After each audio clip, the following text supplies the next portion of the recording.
Welcome back to KTN Prime. My name is Robinson Okenye. Tonight we want to get into a conversation on the voice of religion. Religion has shaped the country's moral fabric, and we are asking, is the pulpit silent or speaking out? How are religious leaders responding to the cries of a new generation that is pushing for change? To help me discuss this and get, try to get where religion stands or what should be done is Reverend Dr. Alphonse Kanga, who's the Regional Chair, National Council of Churches Kenya. Welcome to the show, Reverend. Asante sana, thank you. Good to have you. Asante.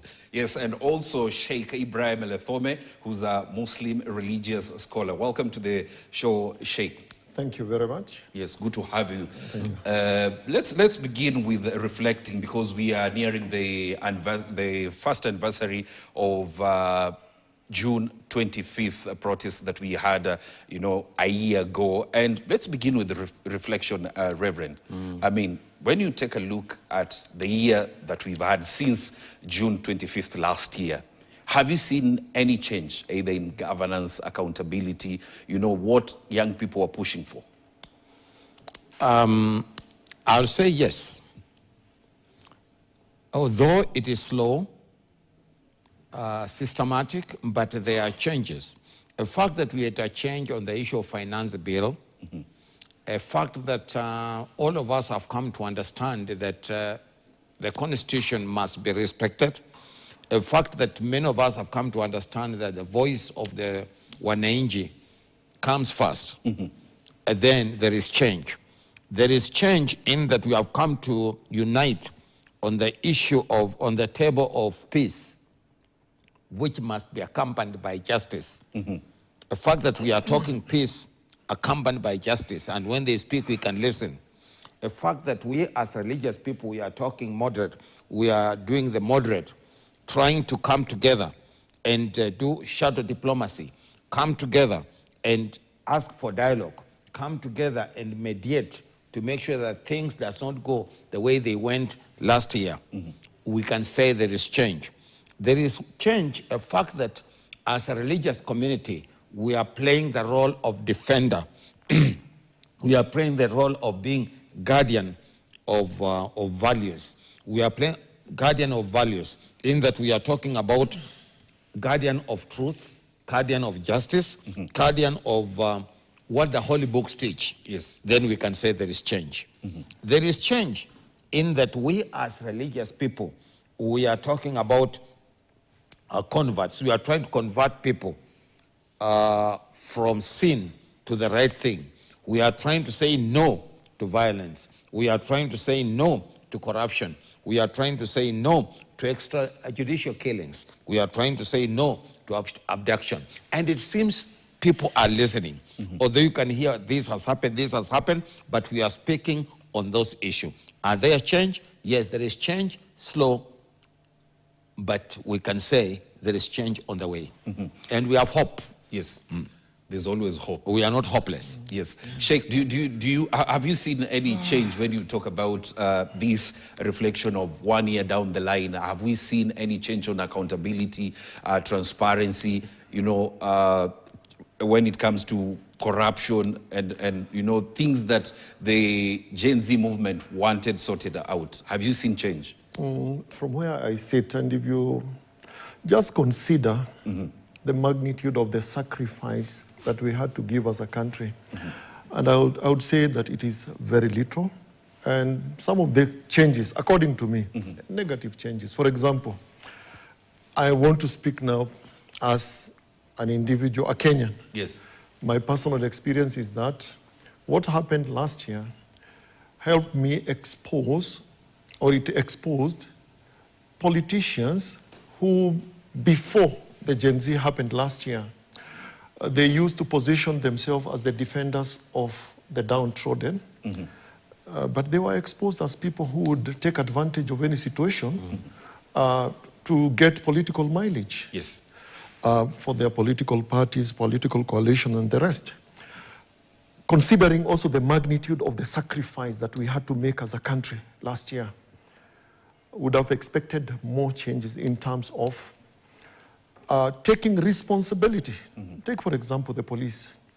We lost so many young people in the hands of people who are supposed to protect the Mwananchi. Yes. Would have expected that by now would have learned our lesson. But what do we see? More young people dying in the hands of the very people who are supposed to be protecting them. Yes. I would have expected that would be more sensitive to the issue that this constitution actually gives power to the people, and those in office actually are exercising power donated to them by the people of this country. Would have seen more sensitivity towards that. So a bit of change, but this is not what we expected, considering the magnitude of the sacrifice that we had to give as a country. I did not expect at this time. 1 year down the line. 1 year down the line, people are still complaining about extrajudicial killings. 1 year down the line, trigger-happy police officers gunning down our young people. Would have expected that we learned our lesson last year, that violence cannot be met by violence. Would have expected that by now we'll not be seeing goons working together with police officers to control. Hand in hand. Yeah, so for me, I feel we have not learned the lesson. Why? We are not seeing it happening. So for me, it's very painful to see that we have not learned our lesson. But I want to agree with the Reverend here. Yes. We can't afford to lose hope. Remember, we have no other country to go to. This is the only country that God Almighty has given us. So each one of us has to play our roles to make sure we secure this country. You've spoken about the constitution being respected, but we've seen the police, not respecting the rule of law. What are your thoughts on that? Again here, you see, and that's why I'm saying we haven't learned our lesson. Yes. Would have expected that those who we have given the responsibility to run this country, they should lead by example. What do I mean lead by example? We have these fundamental laws of this country that guarantee these freedoms. And of course we know every freedom has limitations. We would have expected that they would exercise a little bit more caution and also a little bit more respect for the Constitution and the independence of institution. Unfortunately, those who are supposed to be role models for our young people, they are the very people who are violating the laws right, left, and center. So for me, I think we are doing a disservice to the Constitution, a very progressive piece of legislation, but we are doing a disservice to it, and that is why we are where we are today as a country. And of course, besides prayers, I think we need to do something more. Of course, we need to turn to God and pray, but we need also to make sure that those who have violated the Constitution, nobody should be spared by the law. I think we should take measures so that people face the law, the full force of the law, and they become examples to others, to deter others from doing this. Because, hardly a week apart, we are investigating the murder of a young person in the hands of the police. A week later, we see police in broad daylight shooting a young person. So we have not learned anything. The Constitution is still the same. And who is to blame? Of course, the back always, if there's something wrong in my home, I am to blame. I'm the head of the family. Yeah, the back will always stop with the head of the family. Reverend, there's something that Sheikh has said that, the people who are supposed to lead by example in, giving example on how to follow the rule of law are the same people that are abusing it. Is it that we lack role models? Sometimes I sympathize with these issues and our brothers in the police department, because the biggest issue is that the so-called I. Yesterday, when we had a service at All Saints Cathedral, we addressed the issue of independence. There is independent commission in the Constitution. The police are supposed to be independent. Then the question comes in, are they independent? Because some things they do, you look at him and say, this man must be acting from some instruction that's coming from outside, not independent? Is it professional? So what are we missing here? We are missing the idea of being independent, the idea of being professional. Look at this situation that he has just talked about, the issue of seeing the police officers walking behind goons with sticks. Sticks, yes. Now, has this police officer really, is he independent? Has he decided to do that, or is being instructed to do that? Now, so what is the issue here? The issue is we must continue speaking and talk about independence. When we talk of IPOA, is IPOA independence? When we talk of IEBC, is it independence? The issue of independence. What did the Constitution mean when they talked of independence? That's the area that we need to deal with. That we don't follow instructions blindly, we don't do things for the sake of it. Look at the idea of what happened with this young man that died the other day, from all the way from Homa Bay. Yes. Were they acting on instruction, or was an independent police work taking place? If it was independent police work taking place, no logic, me not being a lawyer, it will tell me there is something wrong unless somebody is behind all this. So what do? Let's point fingers to those that have made sure that these commissions and these workers are not independent. Sheikh, have religious institutions done enough to address, complaints that, or even not even complaints, but concerns that were addressed by Gen Zs and, the youth? Have these institutions done enough? Okay, let's not say maybe enough. There is more that could have been done. But I want to commend the religious institution, the religious leaders in this country. I think we have positioned ourselves whereby we have amplified and used the platforms available to religious leaders to talk about the issues affecting this country, whether it's affecting the Gen Zs or affecting the country generally. Maybe there is more that we can do.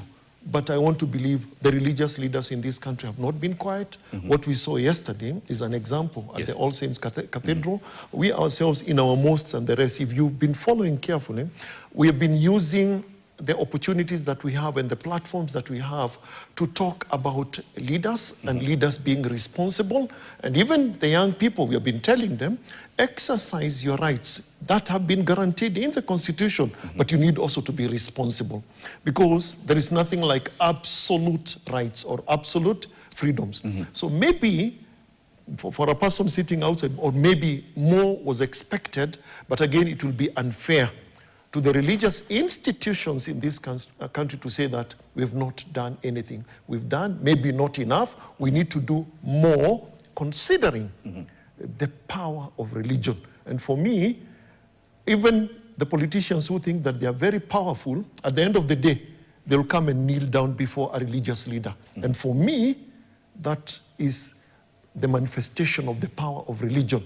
So maybe there is more that we can do by unleashing the power of religion to make sure that there is peace in society, there is cohesion in society, that people obey the laws, so that everybody can have peace in this country and enjoy their rights in this country. Yeah. Yesterday, we made it clear at All Saints Cathedral. Number one, we talked to the leaders and we said simple. Leaders, you must understand that the Constitution of Kenya is so clear. We the people, we have the right. We the people should engage in peaceful demonstration. And your responsibility is to protect those demonstrations. To make sure they are peaceful. And we made it clear, we also the people, we should also take care of one another. Yes. As mediators, as the religious mediators, we said, also when we get involved in this demonstration, let's make sure we take care of one another's property. Let's not go ahead and demonstrate, and then the following day, people are crying because their shops have been vandalized and they have nothing else to eat. So, not only that, we went ahead and said the judiciary. We addressed judiciary and said, you know what, judiciary, delayed justice is so painful. when you don't deliver justice on time, judiciary people, there is a problem. It's so painful, and people suffer because of that. And then again, we talked about independence. We said, politician, please, maturity is required from somewhere. It is important to look at politicians and tell them, you know, politician, until you mature, when we see you fighting in the parliament, when we saw you throwing seats to one another in different county communities, when you throw seats to one another, politicians, please shape up. Because all these things is what's agitating Gen Zs. This is what Gen Zs are learning. And so, what's happening with Gen Zs? Gen Zs is Mangsi, Mangidu. Yes. And so we have Definitely, we learn from observing. We learn from observing. And so what are we saying as religious leaders? We are there as mediators, saying, please, we can do shadow diplomacy, we can do prayers, but there are issues that must be done.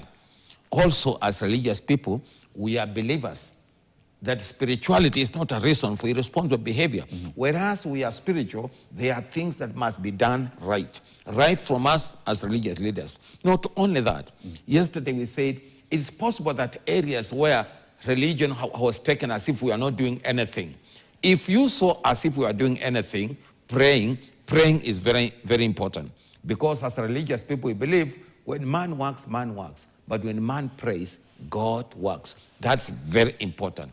But again, we said, we apologize if there are areas that you thought that we are not doing much. But as far as it's concerned, we are peaceful, we are talking for peace, and that peace must be accompanied by justice.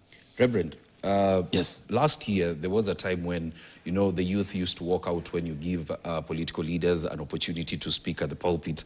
And there are some young people who feel that, you know, the church is relapsing and giving these politicians again, you know, that chance to speak in churches. They feel that that should not be the trend that we are going back to. We agreed with the youth. We agreed with Gen Z, and we as organized church, we are structured church, and specifically the churches under the National Council of Churches of Kenya.